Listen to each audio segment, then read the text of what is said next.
ओम शांति। आज हम 24 अप्रैल 73 की अव्यक्तवाणी सुनते हैं। आज की वाणी का सार है अलौकिक जन्मपत्री। ज्ञान के सागर, सर्व महान, श्रेष्ठ मत के दाता, कर्मों की रेखाओं के ज्ञाता, सर्व आत्माओं के पिता शिव बोले, इस समय सभी मास्टर सर्वशक्तिवान स्वरूप में स्थित हो। एक सेकंड में अपने इस संपूर्ण स्टेज पर स्थित हो सकते हो। इस रूहानी ड्रिल के अभ्यासी बने हो। एक सेकंड में जिस स्थिति में अपने को स्थित करना चाहो उसमें स्थित कर सकते हो। जितना समय और जिस समय चाहे तभी स्थित हो जाओ। इसमें अभ्यासी हो कि अभी तक भी प्रकृति द्वारा बनी हुई परिस्थितियां अवस्था को अपनी तरफ कुछ न कुछ आकर्षित कर लेती है। सभी से ज़्यादा अपनी देह के हिसाब किताब, रहे हुए कर्म भोग के रूप में आने वाली परिस्थितियां अपनी तरफ आकर्षित करती है। यह भी आकर्षण समाप्त हो जाए, इसको कहा जाता है संपूर्ण नष्ट मोह।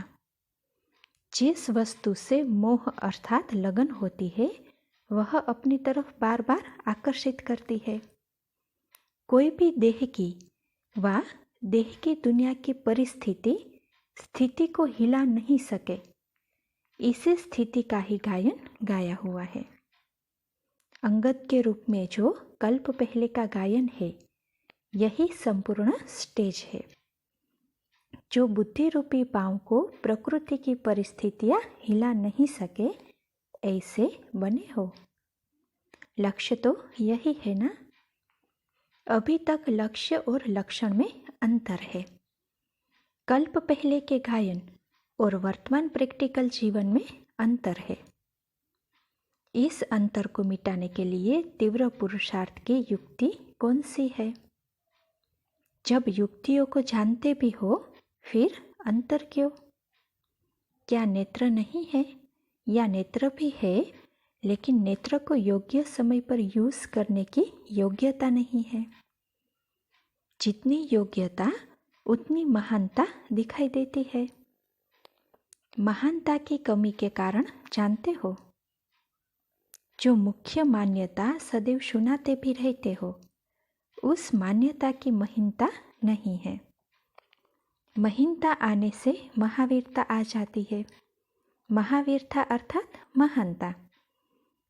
तो फिर कमी किस बात की रही? महीनता की। महीन वस्तु को किसी में भी समा सकती है। बिना महीनता के कोई भी वस्तु जहाँ जैसा समाना चाहे वैसे समा नहीं सकती। जितनी जो वस्तु महीन होती है उतनी माननीय होती है, पावरफुल होती है। तो देखो बाबा क्या कहते हैं, तो अपने आप से पूछो कि पहली मान्यता व सर्व मान्यताओं में श्रेष्ठ मान्यता कौन सी है? श्रीमत ही आपकी मान्यता है तो पहली मान्यता क्या है? तो किसी ने कहा कि देह सहित सब कुछ भूलना। तो देखो बाबा क्या कहते हैं कि छोड़ो या भूलो, भूलना भी तो छोड़ना है। पास रहते भी अगर भूले हुए है तो छोड़ा हुआ है। भूलना भी गोया छोड़ना है। जैसे देखो सन्यासियों के लिए आप लोग चैलेंज करते हो कि उन्होंने छोड़ा नहीं है। कहते हैं घर बार छोड़ा है लेकिन छोड़ा नहीं है क्योंकि भूले हुए नहीं है। ऐसे ही अगर सरकमस्टांसेस प्रमाण बाहर के रूप से अगर छोड़ा भी अर्थात किनारा भी किया लेकिन मन से यदि भूले नहीं तो क्या उसको छोड़ना कहेंगे? यहाँ छोड़ने का अर्थ क्या हुआ? तो देखो बाबा क्या कहते हैं कि मन से भूलना। मन से तो आप भूले हो ना, तो छोड़ा है ना, या कि अभी छोड़ना है?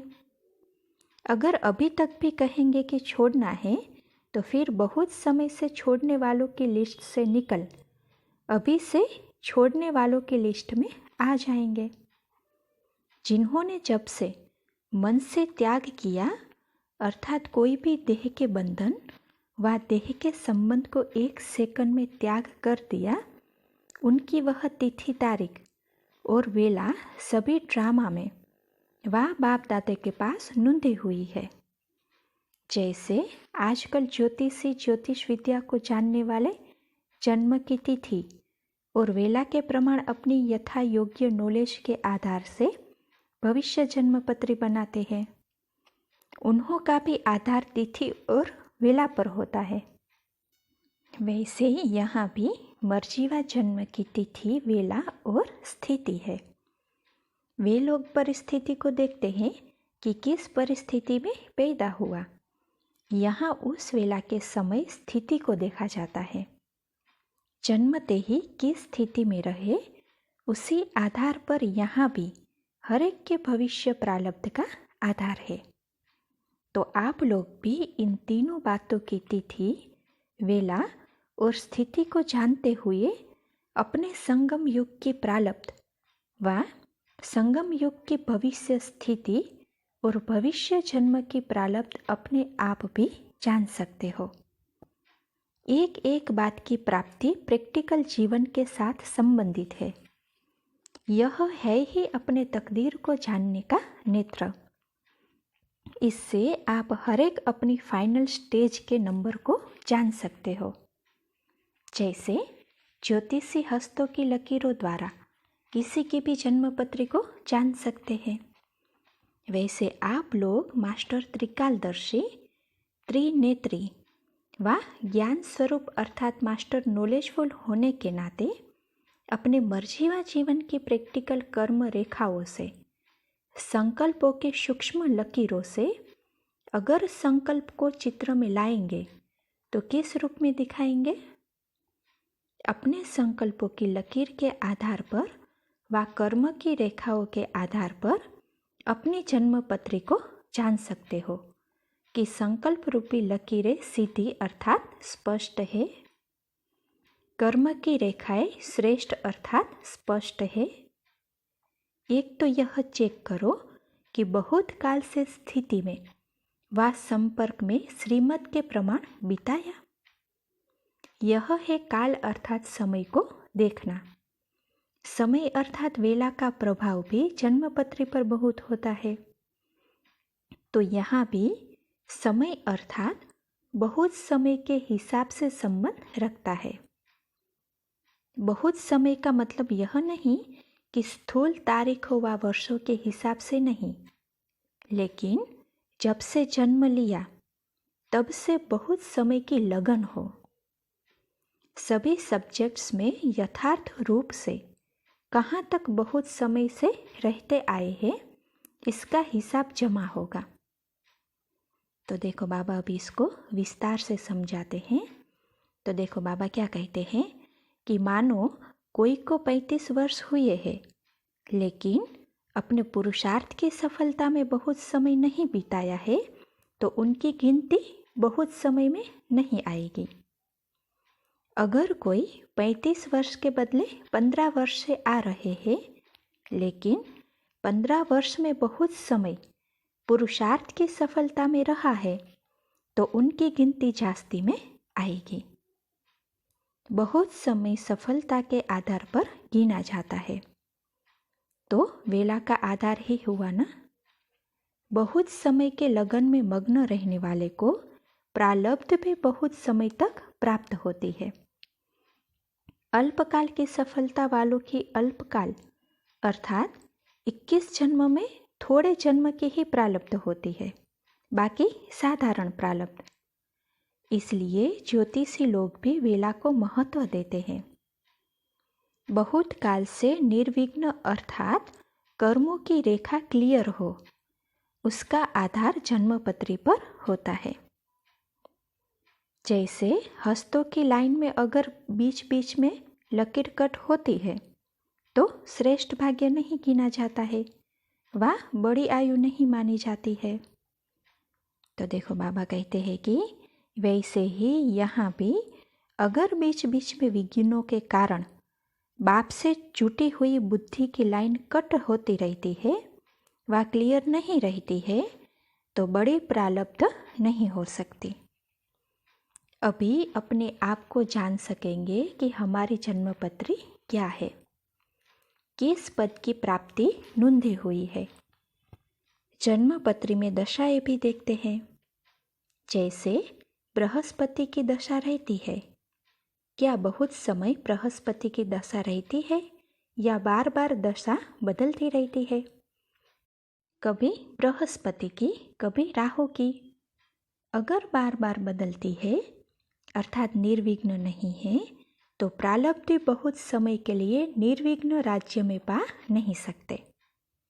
तो यह दशाएं चेक करो कि शुरू से लेकर अभी तक कौन सी दशा रही है। जन्मपत्री में राशि देखते हैं। यहाँ कौन सी राशि है? तो देखो बाबा कहते हैं कि यहाँ 3 राशि है। एक है महारथी की राशि, दूसरी है घोड़े सवार की और तीसरी है प्यादे की।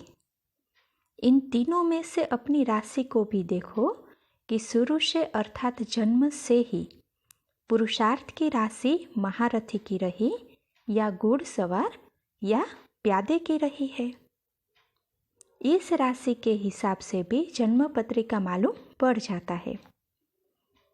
मास्टर त्रिकालदर्शी का ज्ञान स्वरूप बन अपनी जन्मपत्री स्वयं ही चेक करो और अपने भविष्य को देखो। राशि को व दशा को व लकीरों को बदल भी सकते हैं।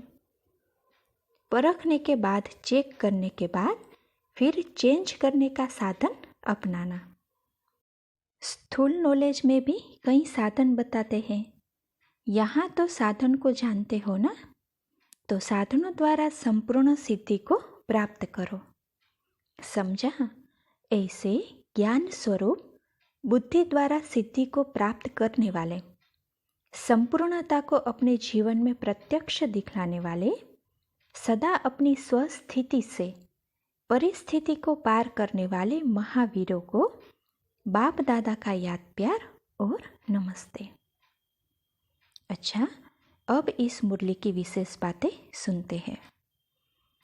कोई भी देह की व देह की दुनिया की परिस्थिति स्थिति को हिला न सके, इस स्थिति का ही तो गायन है अंगद के रूप में, जो बुद्धि रूपी पांव को प्रकृति की परिस्थितियां हिला नहीं सकी। अच्छा, ओम शांति।